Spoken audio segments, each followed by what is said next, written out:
G'day, my name's EB Nispel and I'm a consumer of the Spice Melange on Hourglass. Jokes aside, I'm actually super excited to see June today while I'm recording this video. Just give you a heads up, this is mostly going to be a commentary. Anyway, this is one of the rarer rounds of Hourglass, which actually had a very interesting ending. Given how the meta of this map plays, I think you get an idea of how this map's going to turn out. So sit on back and enjoy the ride for today's video.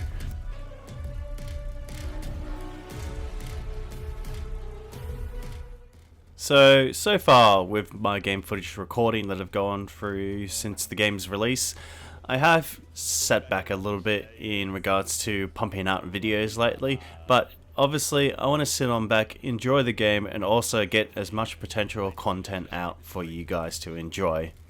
Now this also includes the tank tutorial videos that I put out, what are the best loadout is, and I got another couple of interesting projects along the way. Also, one of those being a meme video of what I think the tanking experience is really like in this game. Yes, I am not on the copium, and I do realize that the tank gameplay in this game is, how do I even say this? Disappointing. Let's just go with that because I don't want to spend any more energy on my thoughts towards how they've built this game. And I want to save my opinion of tanks in another video.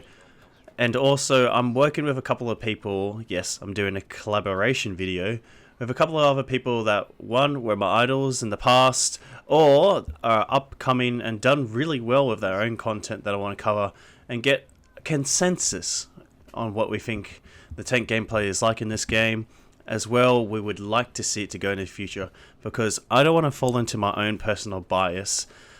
That's what good science is done and built on, is having your thoughts compared with other people's and then getting a general idea of what you think should be moving on going forward for the game. Sounds like a meta-analysis. What a nerd I am.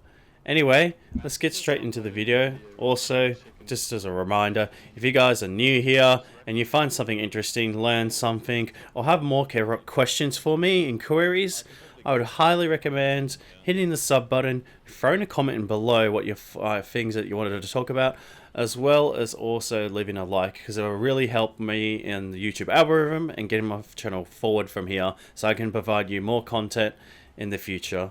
Also, as always, get your notepad out, tell me what you're drinking below, name that beverage of choice that you have today. Mine personally is ginger beer, so let's get into it.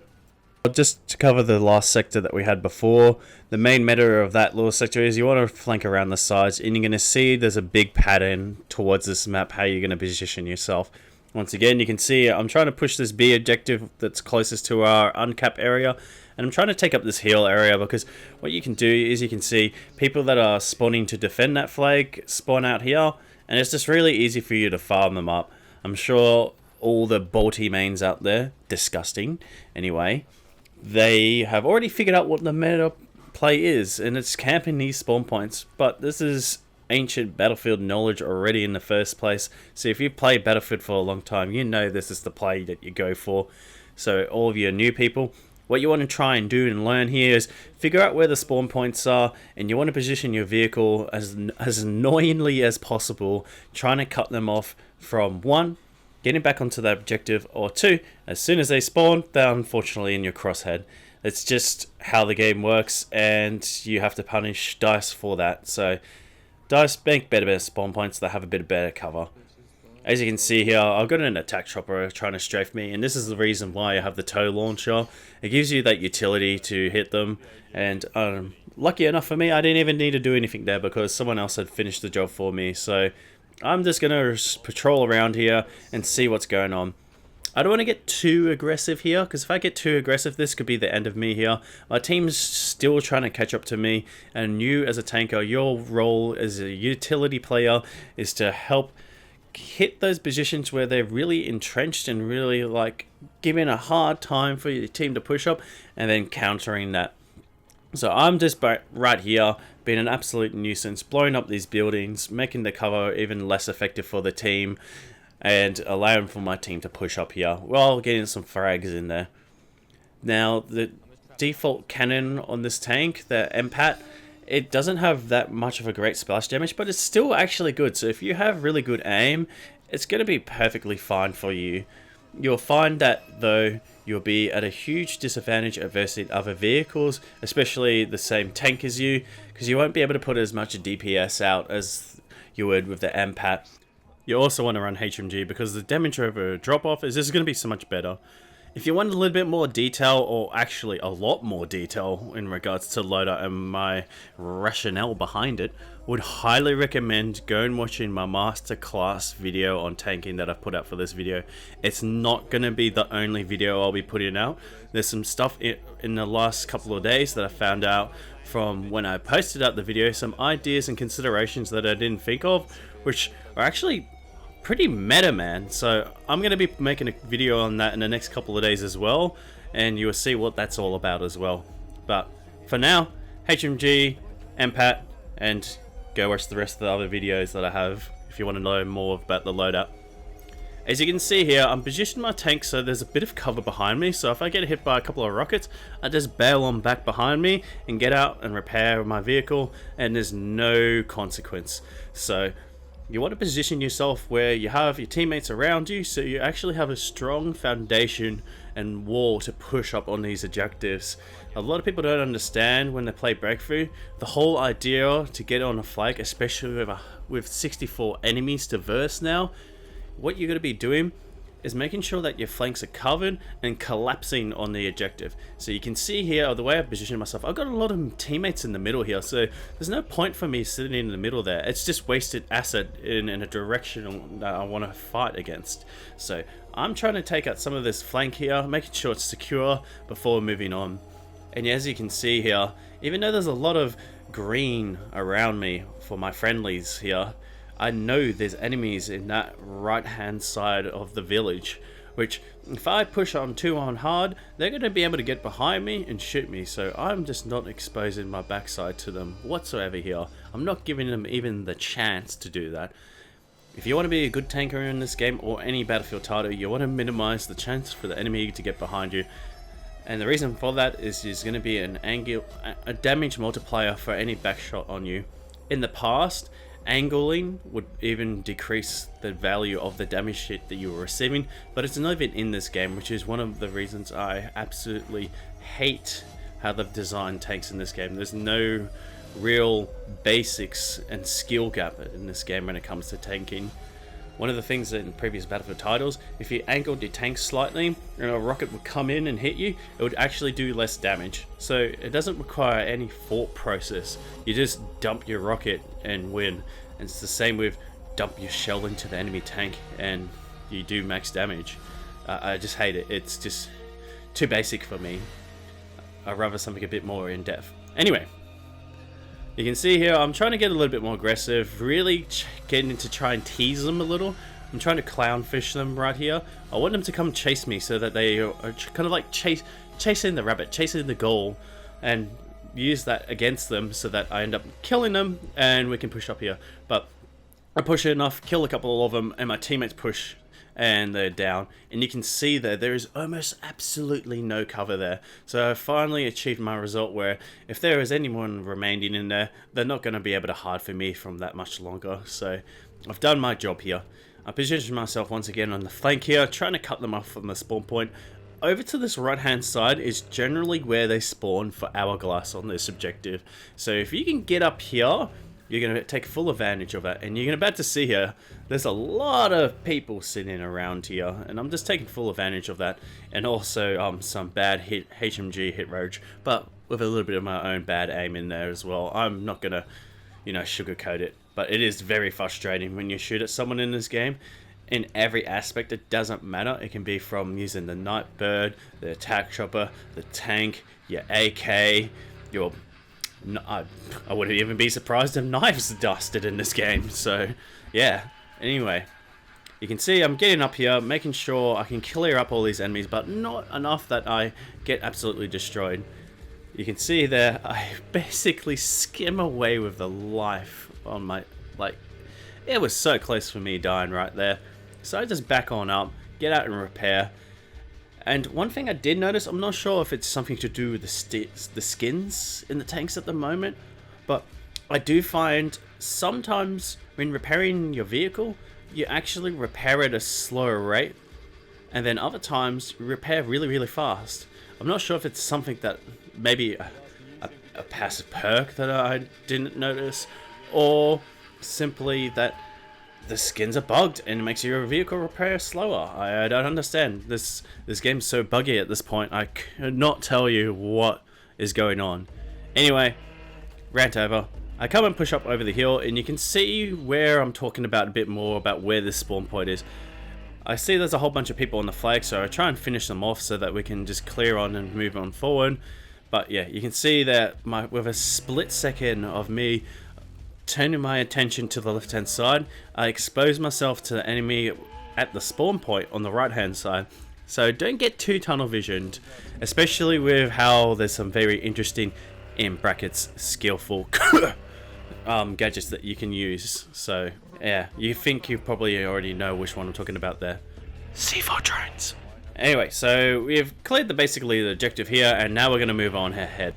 Now, there's a bit of downtime between me getting to the next sector here, so I'm going to take this as a chance and an opportunity to ask you a couple of questions. So, one of the things I would like to do in future is, one, make a couple of maybe videos on testing things out. So, maybe going to Portal and being like, does this versus X or Y work? Or there's some bugs you would like me to trial out, see if some particular gadgets might do some really cool thing. Or maybe you want me to put in some videos that I have left over of content from Battlefield 4 and 5 that I haven't posted. I do have a lot of it still sitting on my hard drive that you can get out there. Or maybe you want me to try out some ideas, like maybe a team video where we squad up and do some gameplay with some players, or get out there and try some really cool concepts. Anyway, now that we're near where the enemy is, let's talk about what's going on in game now. So you can see here, I'm on this ridge, which is probably not the most optimal position. They do have the high ground, so they can have peekers advantage. You don't want to get into that scenario. But I have a lot of my teammates around me, so I'm not too really worried. There is a bolty behind me, I think. But once again, I'm not too worried about that. Do take note, though, that 2 bolties with the right loadout will actually be able to kill you in a tank. So do take note of that. You can see that I'm taking full advantage of the seat switching there, and basically get a very easy and quick kill on the bolty there as well. Do take note, if you want to reload your weapon pod, you need to get back into that pod to start the reload. It's not going to reload while you are taking in the driver's seat, which is really annoying. I want that to be fixed up so that if you're a skilled tanker and you know how to solo properly, you can take advantage of that situation a bit more and not have to sit there and the idle position and wait for it to reload, which is also another thing I would like for the game to be fixed. I think there should be less of a downtime, especially for ground vehicles specifically. The transition from the tank powering back up when you switch between the seats, I don't think it's really relevant for ground vehicles as much compared to aircraft. So for example, the attack chopper, when you do seat switching instead of the skybox, I think that needs to stay as it is and has a very lengthy time. So just to clarify that a little bit more, you can see here I'm taking advantage of that. I have some good teamwork around me and making sure that I don't get flanked. So you can see that guy that bailed out of the chopper, I don't even give him a chance to get behind me. If you're a good tanker, once again, I think this is the third time I've already talked about in this video, take seriously people that are behind you. Never underestimate the power of that. You can see I get a little bit frustrated here with this guy. He seems to be really upset and annoyed that I accidentally get behind him once. I do think double parking should never ever be a thing, but people make mistakes and he got really frustrated, so I give him a little bit of banter there. So, you know, be like, hey, I made a mistake. I can't even apologize to him in game. There's no, I think there's no sorry button. It's just a thanks button, which makes me believe even more my own opinion that they really have dumbed down this game in regards to teamwork as well. But yet they have certain features where they have like these tanks which has several spots for infantry to sit in, but you have no way to communicate in them. You don't have any VoIP. You don't have a comrose, which gives you simple instructions like, hey, thank you, sorry, attack here. Like, it's just the communication in this game is just non-existent, which is very weird, especially when you have double the player count, which is double the chance to make mistakes because you can't communicate with people. Anyway, you can see there, I try and get a little bit cheeky. I try and roadkill those guys, but I think it was Dozer or Irish's, yeah, it's Irish's shield deploy, which made me go over the top of them, so I didn't get to roadkill them. And it's really annoying because even if I got there in that position anyway, all those guys to my right hand side, I wouldn't have been able to really track them properly, which is one of my biggest problems with how turrets work in this game. The turret traverse speed needs to go or be incredibly reduced. And the reason behind this is tracking aim in the tank is gone. It just doesn't work. Ever since Battlefield 5, you're not really rewarded for having good reactive aim in regards to tracking your target.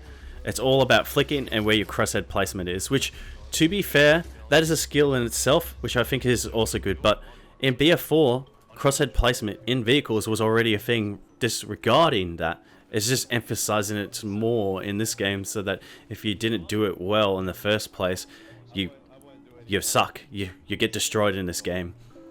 But even with that, you could work on it in Battlefield 4 and it would be still good. But you also had to have other good fundamentals in place, which was what I'm talking about: tracking aim and reactive aim. So reactive aim is being basically the ability where when a target switches direction, how fast do you correct it to get back on target. And with how movement works in this game, good luck with that. Because simply what's going to happen was, if you're versing a good infantry player that has good positioning as well, what they're going to do is when you come into the crosshead, they're going to go slightly quick to the left, then the right. And when they go to the right and you're trying to correct for that, because you have to flick the turret because the turret just doesn't track properly or have really good micro adjustments at certain ranges. It only really works at long ranges, as you can see here, because just how the turret works. At close ranges, that's not going to happen. Good luck with that. And what will happen is when you try and track them, they're going to go the other direction, so that your flick to try and track them is going to go the other way, and you just no profit. So I just think that that stuff just needs to go. They need to rearrange how the turret works. At least that's the mechanical perspective of it.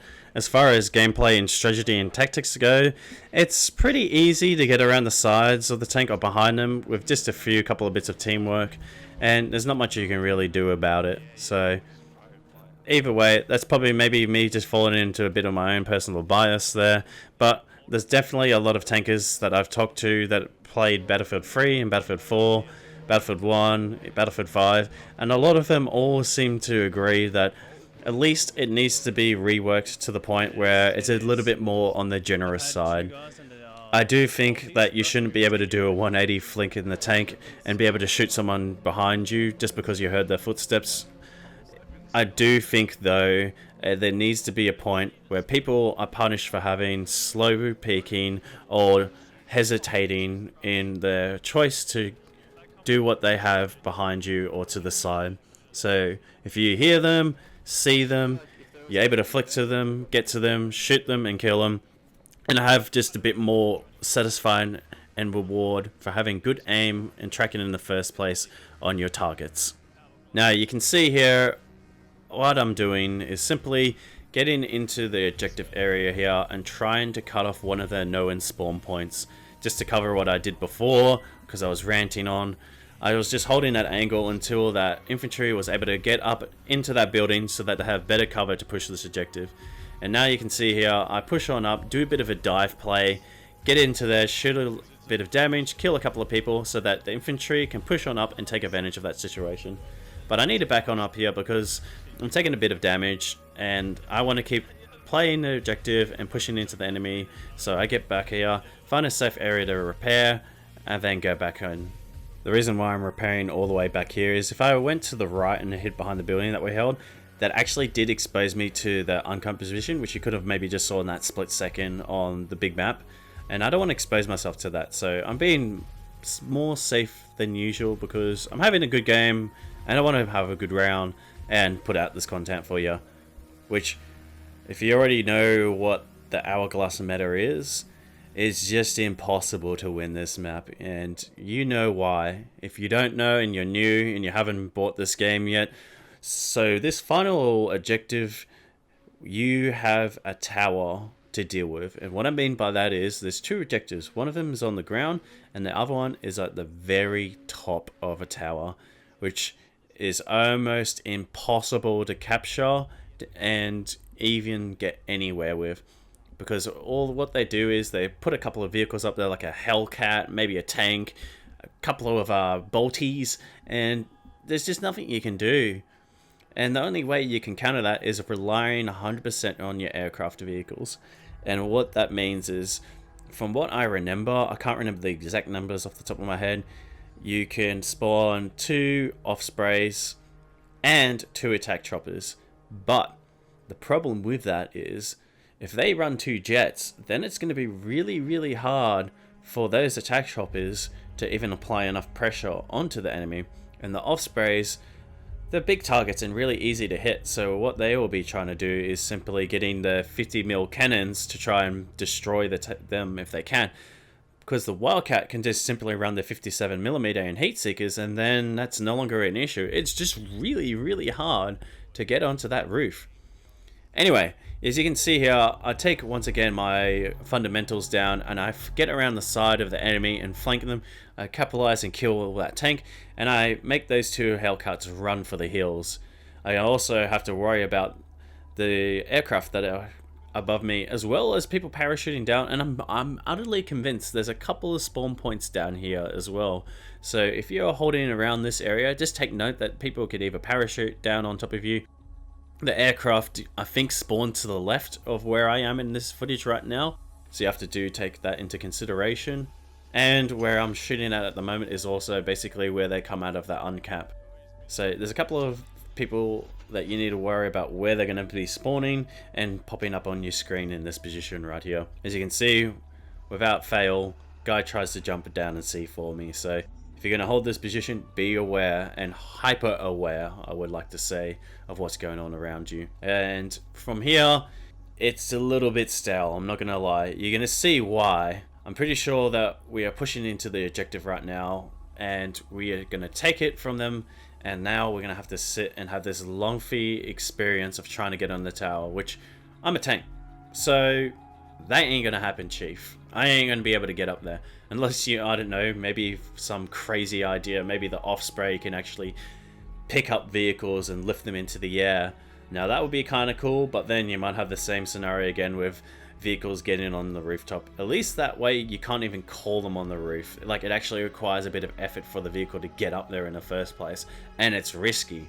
Whereas with the combos and calling in vehicles, them getting onto the roof, it's just gotta go, Chief. It's not balanced, it doesn't work, and whoever the DICE in DICE thought that was a great idea really needs to look back at previous battlefields and see what actually works and what is balanced. Your experiment, dude, I could have told you before you even did that experiment that wasn't going to work. And basically what you've got right now in 2042 is an experiment showing and re-emphasizing my logic that I would have had at game launch anyway. Like, it doesn't work, get rid of it, not balanced, redesign it. Maybe you can't put vehicles on roofs so that doesn't work whatsoever. So like when you pull up the comros and try and call in a vehicle, it doesn't work. It will just be red, and it can only be placed on certain grounds like what I'm driving on right now. Now, what I'm doing here is simply just patrolling around this flag and killing people, because there is literally nothing else for me to do for a long period of time. So all what I'm going to be doing here is just maybe talking over about some of the balance and things that I want to see coming into the game. So I already just emphasized that I think the call-in vehicles need to not be able to be called on the roof. So what else, some other things that would like to be done? Sundance is probably the meta class to use when it comes to anti-tanking. So what I would like to see happen is when you use the film or smoke, it actually stops it from re-locking onto you. And also the fact that you can throw it up in the air over the top of crates and it will still lock onto something, broken.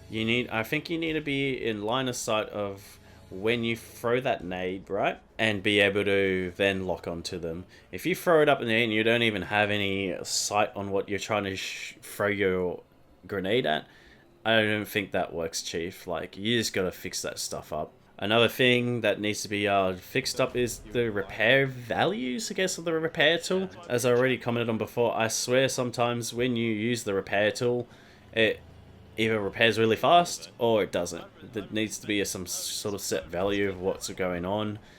At least they fixed the bug now that where if you are in the vehicle, that the repair tool just kind of doesn't reset itself, so that you're constantly on overheat and you have to sit outside of the vehicle and wait for it to fully replenish.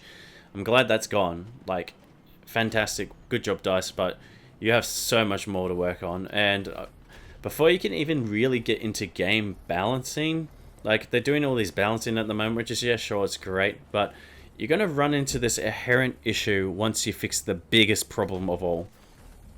Once you fix hit reg, you're going to find that some guns that maybe you didn't think about before, or some vehicles and stuff, are completely broken because the hit reg now works.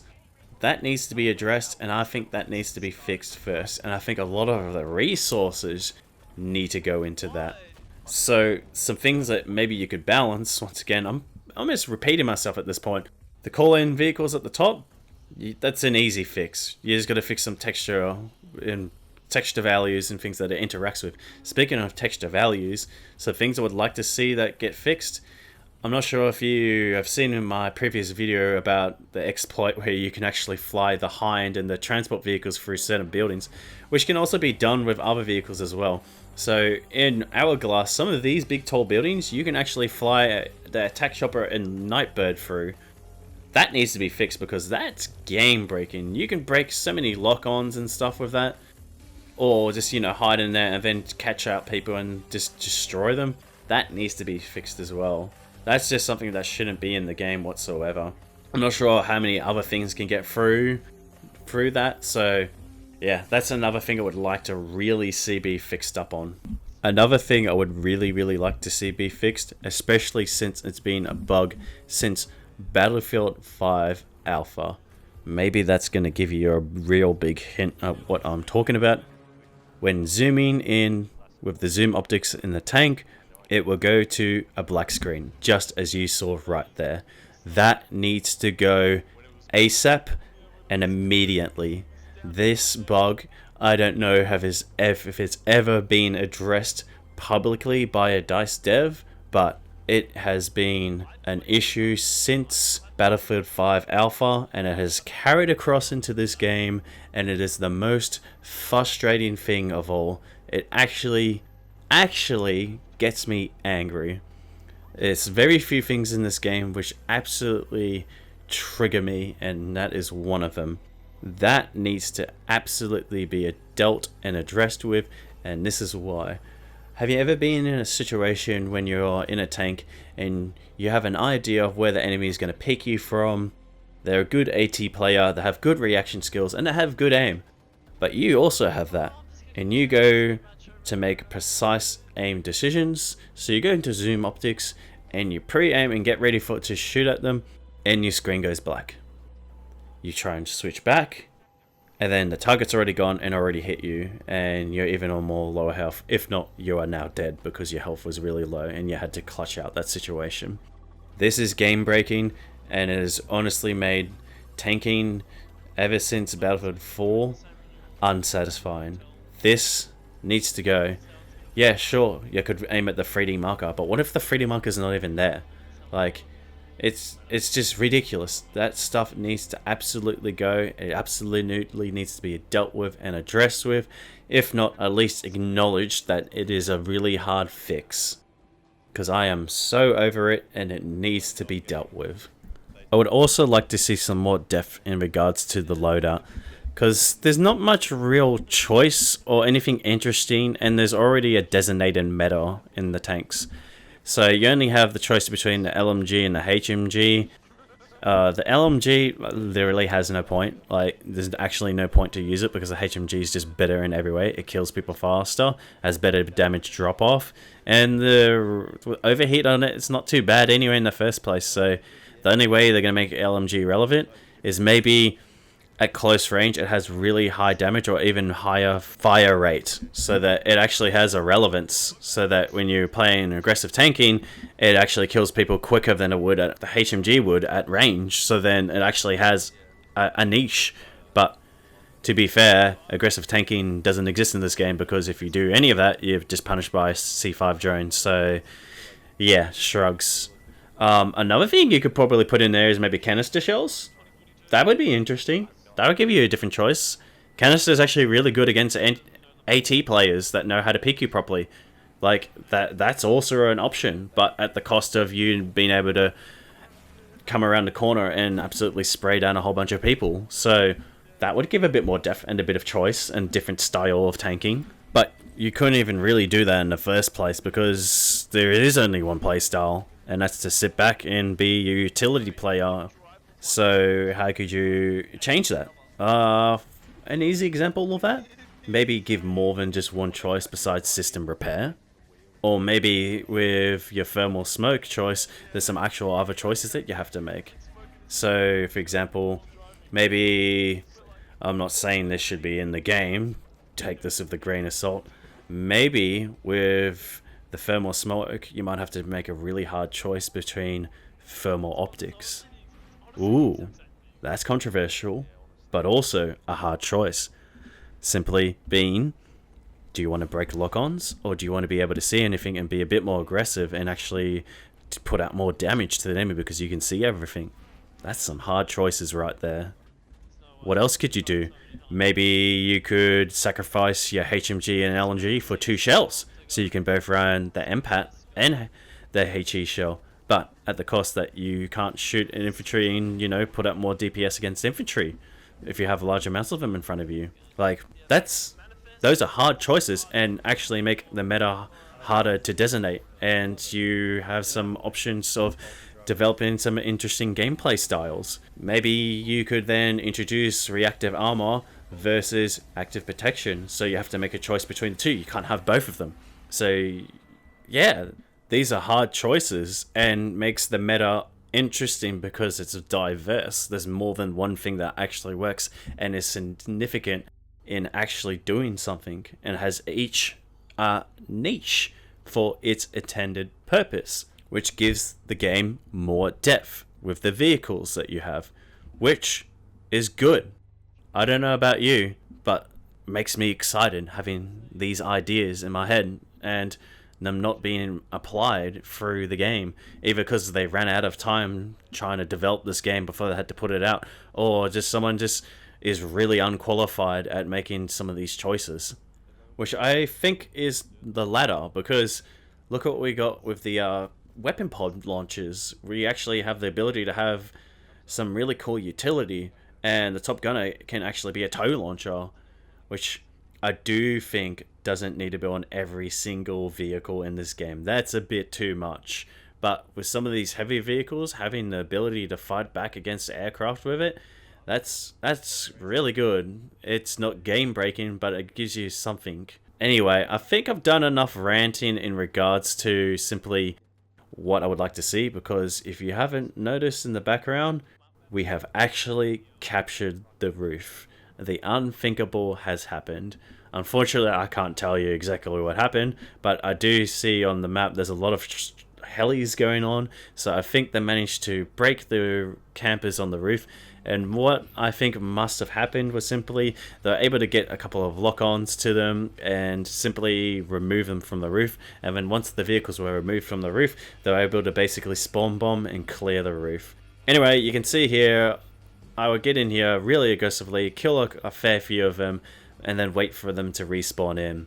Now, if I wanted to be an absolute menace to them, I would have just sat a bit back and let them recap the whole flag and just farm for tickets. But because, I'm not going to lie, winning a round on Hourglass is such a big thing, I got really overzealous and I just want to win this map. So screw the extra 20 or 30 kills that I might have got and got like in a higher kill game.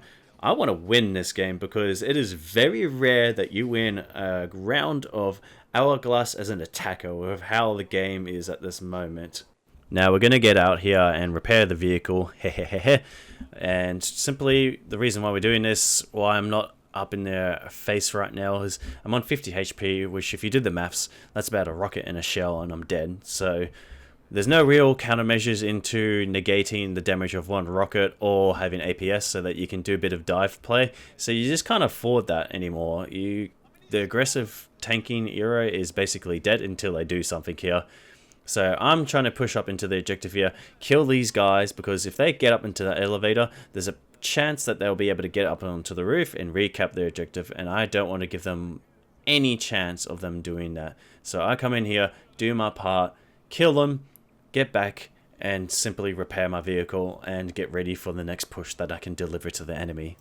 Now, I have plenty of room to breathe for this next push. We do have 170 tickets here, but it's not a risk I'm willing to take, so I'm gonna get right up in here and really try and push the enemy off the objective here, because it's just so rare to run around on this map and I want it. I'm dying for it. I get over here and I find that there's a very generous amount of enemies in front of me. I do miss some of my shots on the HMG, but I managed to kill enough of them that it pretty much sealed the deal for them. Because that infantry player right there, if he was by himself right there, he would have not been able to get on the objective and stop those infantry from pushing onto the flag. And you can see the result.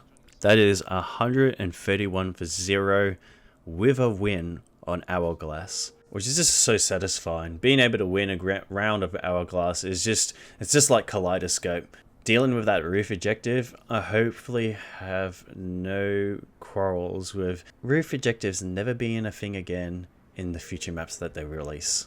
Anyway guys, I hope you enjoyed today's video and you got something out of it. Leave a like, a comment, and subscribe, and we'll see you in the next video and catch you next time.